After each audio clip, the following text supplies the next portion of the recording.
Bismillah.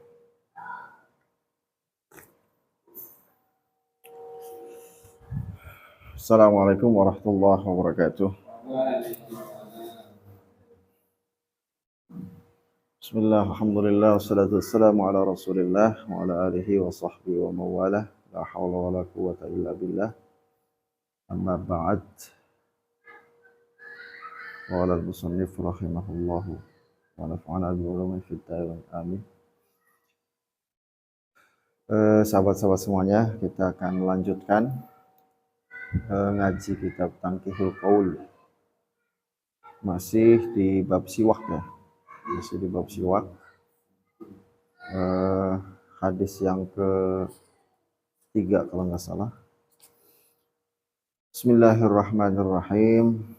Wa qala lan dawu sapa Kanjeng Nabi Muhammad sallallahu alaihi wasallam. Sittatun min sunanil mursalina al-haya'u wal hilmu wal hajamatu was siwaku wat ta'atturu wa kasratul azwaji. Nah, ini ada 6 perkara yang menjadi sunnah-sunnahnya para rasul. Jadi rasul-rasulnya Allah itu memiliki paling tidak yang 6 perkara ini. Sunnahnya ya. Yang paling disukai, yang paling disenangi oleh para rasul ini memiliki sifat-sifat atau kebiasaan semacam ini. Pertama adalah al-haya'u, memiliki rasa malu. Jadi rasulku ya isin pemalu. Ya, orang yang pemalu. Ya Kanjeng Nabi termasuk al-haya. Nabi-nabi terdahulu pun, rasul-rasul terdahulu pun ya malu. Mungkin di antara ciri kesolehan itu malu. Karena kebalikannya orang tidak punya malu itu ya bisa dikatakan kesolehannya kurang. Atau dia malu-maluin. Ya. Jadi malu itu ya bahkan sebagian dari iman. Sebagian dari iman. Malu itu sebagian daripada iman. Padahal malu itu salah satu sifat manusia saja kan. Ada orang pemalu, itu kan sifat. Ada orang yang tidak punya malu. Ada orang yang malu-maluin gitu. Malu-maluin. Nah, kenapa malu ini menjadi parameter? Sampai rasul-rasul tuh malu semua gitu kan, pemalu. Ini kenapa? Ya sebetulnya sih malunya itu ya sama Allah. Merasa malu kepada Allah. Dampaknya yang malu juga akhirnya kepada sama manusia. Orang malu itu ya lebih bisa terjaga sebetulnya. Dari apa? Dari omongan yang asal-asalan, dari omongan yang tidak bermanfaat, dari ucapan-ucapan yang kotor mungkin. Ya. Nah itu. Maka para rasul itu ya orangnya pemalu. Ya tinggal ini aja. Kalau misalkan kita ternyata masih belum termasuk orang yang malu, ya paling enggak belajar malu. Kayak saya sendiri sebetulnya tidak termasuk pemalu. Saya tidak termasuk pemalu. Tapi ya insya Allah enggak malu-maluin lah. Nah, memang ada kaitannya dengan sebuah prinsip keimanan itu malu. Bayangkan misalkan kita memahami ada ayat inna rabbaka labil mirsad. Sesungguhnya Tuhanmu itu ya sungguh-sungguh sangat mengawasi, maha mengawasi. Gimana kira-kira nuansanya orang yang selalu diawasi oleh Allah? Ya kan? Pengen melakukan apa? Kalian Gusti Allah diawasi. Maka pengen mengucapkan apapun ya pasti mikir-mikir. Pengen melihat sesuatu ya mikir-mikir. pengen melakukan apapun itu bentuknya, pasti selalu mikir. Dan orang yang menyadari betul bahwa Allah itu maha mengawasi, dia pasti malu. Nah, orang yang tidak punya malu, ketika itu, paling tidak, dia merasa tidak sedang diawasi. Nah, makanya kaitannya apa? Contoh misalkan, orang ngomong sembarangan. Itu kaitannya dengan iman juga. Maka na yu'minu billahi wal yaumil akhir falyakul khairan aw liyasmut. Siapa yang beriman kepada Allah dan hari akhir, maka hendaklah berkata baik atau diam. Iman itu mengucapkan kalimat atau kata-kata yang baik itu ya termasuk iman. Apa buktinya? Ya hadisnya mengatakan siapa yang iman kepada Allah dan hari akhir dulu, enggak langsung ngomong falyakul khairan aw liyasmut, enggak. Tapi barang siapa yang iman kepada Allah dan hari akhir. Itu menunjukkan ada dampak dari omongan, dampak kepada Allah dan dampak di yaumil akhir. Emang nggak ada dampaknya, ada kan? Nah itu. Makanya ya memahami hadis ini dalam rangka sama-sama belajar. Mudah-mudahan Allah anugerahi perasaan malu untuk kita semuanya. Kemudian yang kedua wal hilmu, halim. Halim itu ya murah hati. Halim itu murah hati. Para rasul itu punya sifat murah hati. Murah hati itu di atasnya adil. Kalau adil itu orang dipukul sekali, maka akan memukul sekali. Itu namanya orang adil. Halim bukan begitu. Dipukul sekali, ente sih mukul kita, pangapura ya. Nah, malah duit duitnya. Halim tuh. Bisa dibayangkan, itu halim, gambaran halim begitu. Jadi sangat indah sekali tata krama atau sopan santun yang dimiliki oleh para rasul. Ya kita sangat jauh lah. Jadi orang adil saja belum tentu lagi alim. Ya, jadi orang adil itu bisa menempatkan sesuatu pada tempatnya atau porsinya, itu adil. Nah, halim itu ya luar biasa.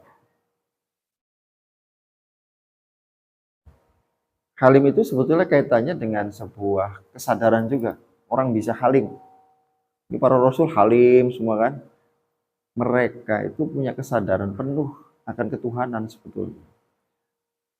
Jadi dampaknya orang yang memahami terhadap kesadaran bersama dengan Allah, maka akan muncul sifat-sifat baik. Awalnya dari kesadaran. Tapi yang harus diingat, kesadaran sedang bersama Allah itu ya Allah juga yang memberi. Maka kita meminta diberi agar bisa selalu sadar terus bersama dengan Allah. Poinnya di situ. Maka akan muncul sifat-sifat yang baik. Ya tadi haya, sekarang halim gitu. Ya, dia tidak sombong. Dia tidak punya perasaan suuzon pada orang lain. Suuzon apalagi kepada Allah ya. Alhamdulillah. Nah itu. Jadi poinnya adalah kenapa orang bisa menjadi orang yang memiliki sifat-sifat yang baik, karena mereka menyadari tentang konsep ketuhanan bersama dengan Allah. Bismillahirrahmanirrahim. Wal hajamatu itu bekam ya. Bekam itu mengambil darah-darah yang kotor di titik-titik tertentu. Ya tentunya yang belajar bekam.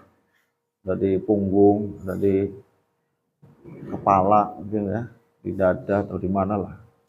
Saya sendiri nggak paham. Tapi yang jelas para rasul itu, para rasul, utusan-utusan Allah juga, itu pun sangat menyukai yang disebut dengan bekam. darah kotor yang diambil.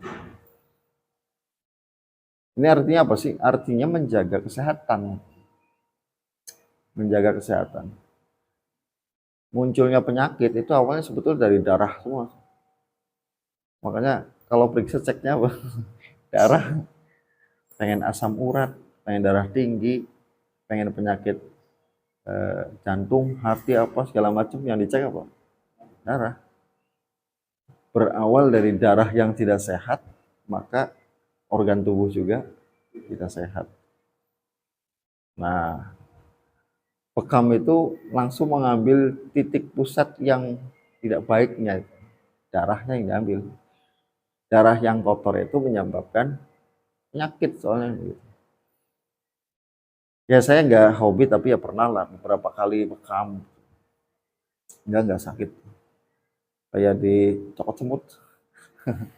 Cuman kalau udah selesai itu lihat darahnya memang agak serem. Dan dampaknya yang nggak pusing, nggak apa enak. Kalau donor darah diambil darahnya, lemes. Tapi kalau bekam nggak. Ya. Nah, terus yang keempat adalah wasiwaku, bersiwak. Berarti siwak itu juga termasuk sunnah-sunnahnya para rasul. Jadi luar biasa siwak. Terus kemudian wata'aturu itu senang wangi-wangian. Pakai minyak wangi. Menjaga penampilan, artinya gitu. Menjaga penampilan agar nyaman, kitanya nyaman, orang yang di sekitar kitanya juga nyaman. Pakai wangi-wangian itu berarti sunnahnya para rasul. Wanginya yang bagaimana? Ya wanginya yang disukai lah. Masa wangi yang tidak disukai? Yang disukai saja. Kalau Nabi itu wanginya asli. Kalau kita wanginya palsu. Karena pakai minyak wangi kan palsu. Aslinya bau. Cuman tahu diri karena kita bau, akhirnya pakai minyak wangi. Di antara pembahasan kenapa harus pakai minyak wangi, sebab orang sholat jamaah dengan kondisi badannya bau, itu makruh. Sholat jamaah badannya bau itu makruh. Kemarin pengen jamaah ya, pakai minyak wangi. Agar apa? Agar tidak mengganggu orang lain. Ya, makruh soalnya. Jadi wangi-wangian. Yang keenam, ini Bahrudin setuju ini. Wa kasratul azwaj, banyak istrinya banyak. Sunnah para rasul itu istrinya banyak. Semua para rasul itu istrinya banyak. Yang paling sedikit itu malah Nabi Muhammad katanya. Nabi Muhammad sedikit istrinya. Tapi kalau umatnya tidak boleh mengikuti rasul, maksudnya tidak boleh lebih sampai 4 itu nggak boleh. Kecuali kalau misalkan 4, pengen nambah satu, ya satunya dipegang dikit, 5. Tapi kan statusnya tetap 4. Ini cerai. Kalau pengen 5 ya berarti satunya harus dicerai. Iya.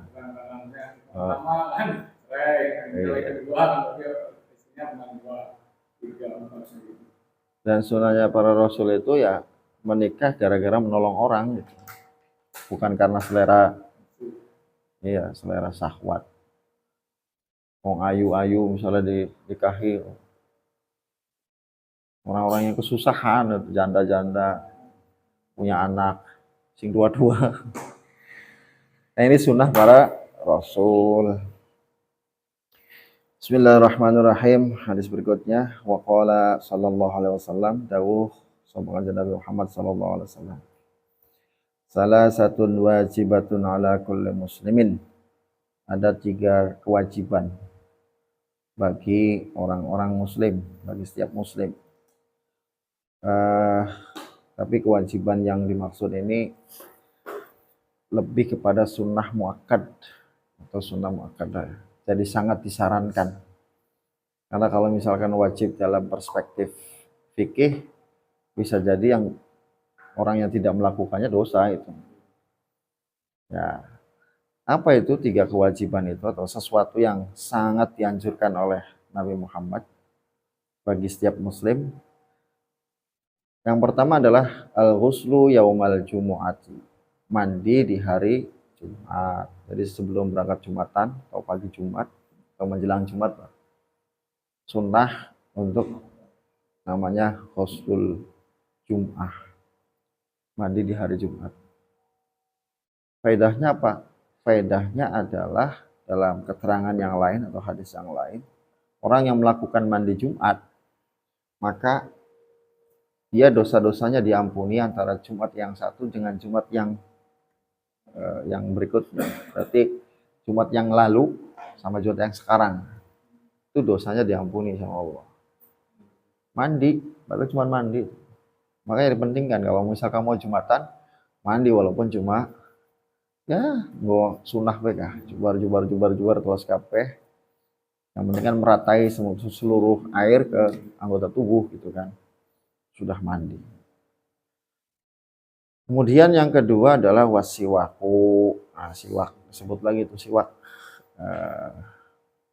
Sunnah yang sudah dilupakan ya. Jarang maksudnya, jarang. Siwak itu harus menggunakan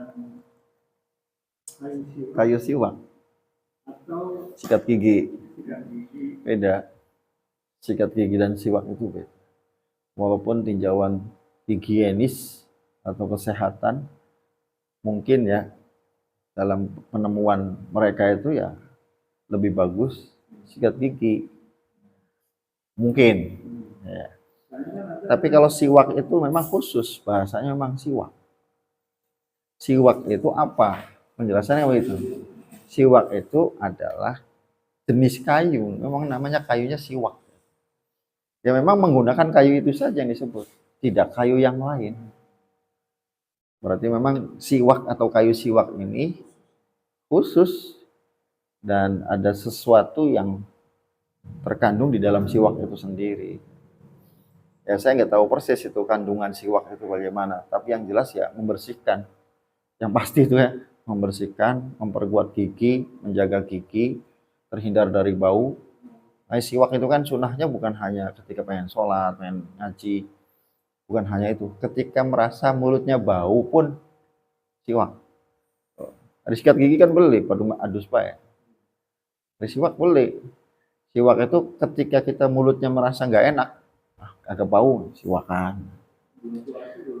Boleh, makruh malah. kecuali kecuali ya bulan puasa.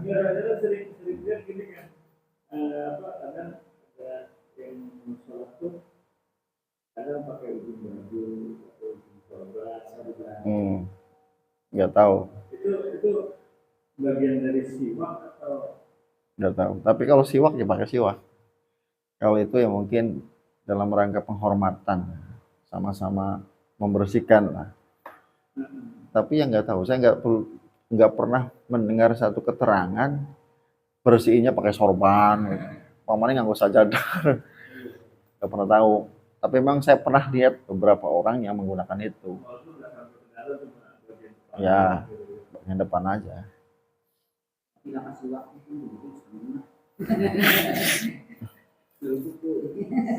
Ya kalau bahasanya di sini siwak ya, siwak. Ya, yang ketiga kemudian wamas sutib, menggunakan wangi-wangian sama. Menggunakan wangi-wangian. Hari Jumat ya. Hari Jumat mandi Jumat, kemudian menggunakan siwak dan menggunakan wangi-wangian. Bismillahirrahmanirrahim. Wa qala sallallahu alaihi wasallam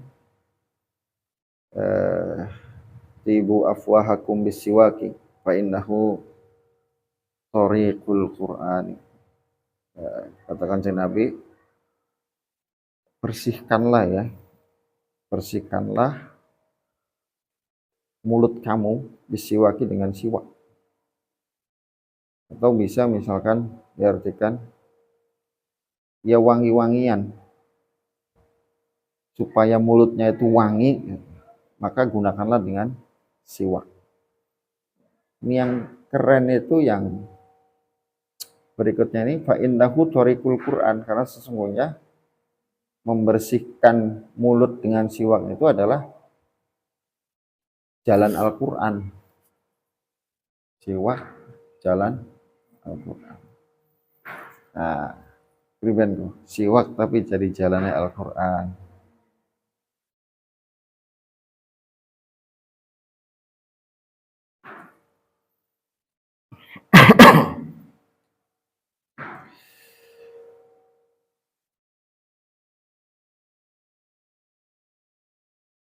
Nah, kalau keterangan di sini ada satu hadis diriwayatkan dari At-Tabrani dari Ibnu Mas'ud dengan syarat yang hasan. Kalimatnya takhallalu fa innahu nadzafatun. Wan nadzafatu tad'u ilal iman wal imanu ma'a sahibihi. Takhallalu, takhallalu tuh nyela-nyelai. Apa bahasa Indonesia itu nyela-nyelai? Nyela-nyelai, cari di sela-sela, terus termasuk gigi juga sela-sela, membersihkan lah, intinya di situ. Karena sesungguhnya itu nadzafatun, bersih, dan kebersihan itu menuju kepada keimanan atau mengajak kepada keimanan, menuju kepada keimanan atau mengajak kepada keimanan. Dan iman itu akan bersama dengan pemiliknya. Berarti siwak ini juga kaitannya dengan sebuah kebersihan. Makanya an-nadzafatu minal iman. Kebersihan itu sebagian daripada iman. Ya sama, siwak itu juga ya bagian daripada sebuah keimanan karena pembersih, ya, membersihkan. Bersih dengan sebuah keimanan. Ini kaitannya dengan ekoteologi. Ekoteologi itu hubungan kita dengan Allah dikaitkan dengan hubungan kita dengan makhluk ciptaan Allah dan diri sendiri. Diri sendiri ya kaitan dengan membersihkan diri secara zahir dan juga batin. Zahir ya yang zahir, yang tampak, yang jasad. Sekitar kita juga harus bersih itu. Itu termasuk konsep ekoteologi. Makanya berkaitan dengan iman, kebersihan itu. Orang pengen tahu kualitas imannya, lihat kebersihannya.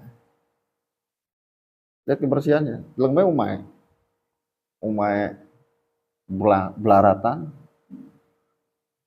berantakan, udah bisa diciri. Pasti orangnya itu malas, ruwet. Itu pengen diakui tidak diakui terserah itu. Tapi yang jelas itu bisa menjadi parameter. Tapi orang yang apik, ya rumahnya apik. Kursi ditata dengan baik. Gombal taruh ning endi, gombal bersih taruh ning endi, gombal kang durung disetrika misalkan taruh ning endi, lemari, sampai pakaian itu disusun rapi, celana karo celana, celana dalam baju batik kabeh, baju begitu sampai. Karena ternyata rapih begitu kan membuat seneng loh. Kita juga seneng lihatnya, seneng, bangga. Pengen nganggo kan enak nih. Pengen nganggo batiknya kang di delang beset, oke batiknya. Tapi namun campur aduk, wah bingung. Aden. Pengen nganggo celana dalam juga teh kaos kaki. Repot. Begitu. Jadi agak wajar kalau misalkan Kanjeng Nabi mengatakan bahwa siwak itu ya thariqul Quran, jalan menuju kepada Quran. Sunnah juga sebelum baca Quran itu menggunakan siwak. Itu penghormatan terhadap Al-Qur'annya juga. Aja sampai baca Quran kotorannya di mulut meletik kan. Acau. Minimalnya kumur-kumur dikit lah. Petik, waduh, ini Quran. Nah, Ini mengumpul. Nah, guru saya mengajarkan kalau baca Quran jangan sampai kemudian latah tangannya ke lidah terus buka. Anak-anak orangnya baca buku atau apa kan didilat kah? Wah bisa apa sih padahal kan gampang juga dengan untung duit pada baik. Habis nempel tapi nah itu awas tuh di Quran tuh jangan begitu. Mulut itu ya walaupun adanya posisi yang paling kelihatan itu ya sarangnya kotoran sarang penyakit. Ya jadi thoriqul Quran. Ya awalnya senang siwakan, akhirnya senang baca Quran. Baca Quran kudu seneng ya. Baca Quran kudu senang aja malah sengit baca Quran sengit sih pribadi. Kudu istighfar yo beli yang baca Quran istighfar. Minimal unggal dina baca Quran. Sanggup bae. Sanggup ya. Beli bisa kudu sedina misalnya berapa juz, 5 juz atau 3 juz, sejuz. Nah, yang penting baca Quran. Tapi konsisten itu lebih disukai ketimbang misalkan dinakin 5 juz, kiki beli maca. Tapi konsisten, patang lembar, 5 lembar. Ya, konsisten. Bismillahirrahmanirrahim wa qala sallallahu alaihi wasallam rahimallahul mutakhallilina min ummati fil wudu'i wat ta'ami. Gusti Allah iku dari Kanjeng Nabi ya eman ning wong kang seneng nyela-nyelai dari umat. Nyela-nyelai apa? Fil wudu'i di dalam berwudu, wat ta'ami dan makanan. Maksudnya mau siwak, semangan siwak. Habis makan juga sunnah menggunakan siwak. Nah, ketika wudu Gusti Allah ku eman nih wong kang ari wudu selai berseni mancing-mancing mana ning jari-jari tangan, jari kaki, kuping ya. Tuh. Cungur sih duduk anu ya. Duduk di sela-sela apa? Istinsak tuh disedot dari disedot duduk jukut banyu terus di kanan duduk istinsak dulu menghirup jadi dihirup pakai hidung awas aja banter-banter wes senger mancing mana seret waduh teng we. Bismillahirrahmanirrahim. Wa qala sallallahu alaihi wasallam la takhallalu bil asi war raihani wal qasabi fa innahu yurisul iklata. Nah ini Kanjeng Nabi ada larangan ya.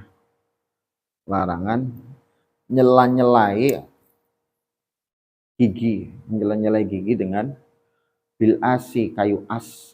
Luruh barangnya kayak apa? War raihani sama jenis kayu raihan wal qasabi kayu qasob. Fa innahu yurisu al-iklah. Karena nyela-nyelai dengan kayu-kayu itu akan membuat giginya sakit gigi.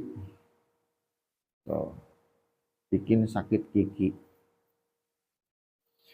Wa qala sallallahu alaihi wasallam salatun bisiwakin khairun min sab'ina salatan bi ghairi siwakin. Nah, ini kerennya nih. Katakan Kanjeng Nabi, melaksanakan salat dengan menggunakan siwak terlebih dahulu itu lebih baik daripada 70 rakaat dibandingkan salat dengan tanpa menggunakan siwak. 70 bandingan. Mau siwak apa padahal 70. Maka bisa ya? Itu cuma siwak. Berarti duduk cuma siwak. Berarti siwak luar biasa. Iya. Durung gulati maning siwak ya. Berarti siwaknya bah tuku siwak. Ana beli dinggo-dinggo ya. Buluk beli bah. udah terus itu harta karun 4 tahun yang lalu. Ya iya buluk kan. Tuh, lebih utama, lebih baik daripada sholat 70 kali. 70 sholat dengan tidak menggunakan siwak. Bismillahirrahmanirrahim.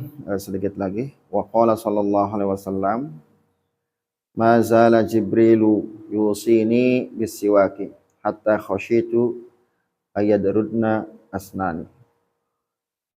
Malaikat Jibril itu terus-menerus mewasiatkan kepada Kanjeng Nabi untuk menggunakan siwak. Jadi sering bisa mewasiati nganggo siwak, nganggo siwak.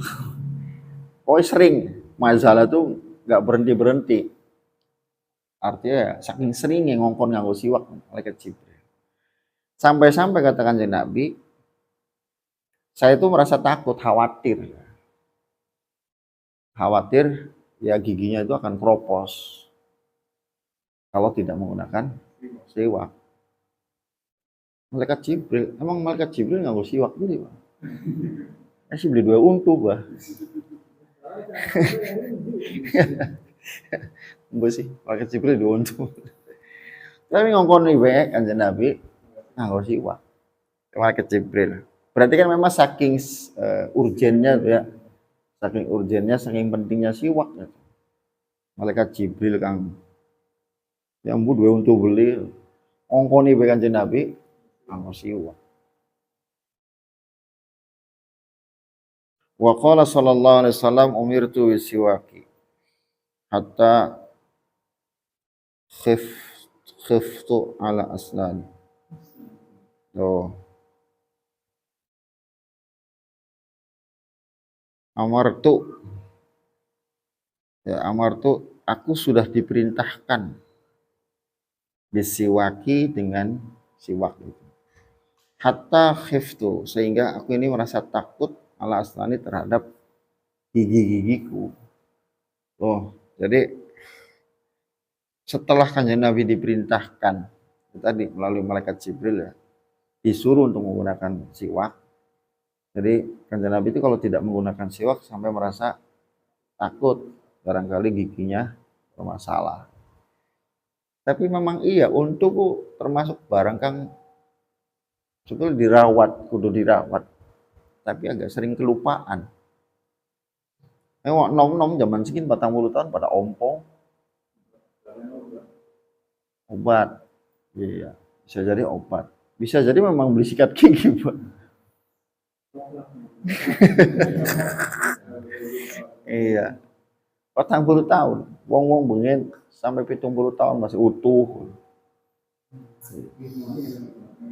Nginang. Nawan Cirebon sing nginang ya dulu siwak. Tapi blesak abang-abang kan. Gila lengan. Ya, sudah selesai bab tentang siwak. Itu bab yang ke-7 ya. Nanti kita akan melanjutkan dengan al-babus samin fi fadilatil azan. Bab yang ke-8 tentang fadilahnya azan. Wallahu a'lam bissawab, wallahu a'lam muradih, wallahu muwaffiq ila aqwamit thoriq. Assalamualaikum warahmatullahi wabarakatuh.